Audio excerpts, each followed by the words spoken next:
Pero, ang wala po tayo ay batas regulating political troll networks.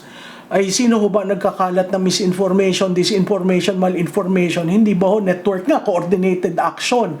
Ay sino ho ang magbabayad niyan para inyo ikalat? Hindi ho ba troll?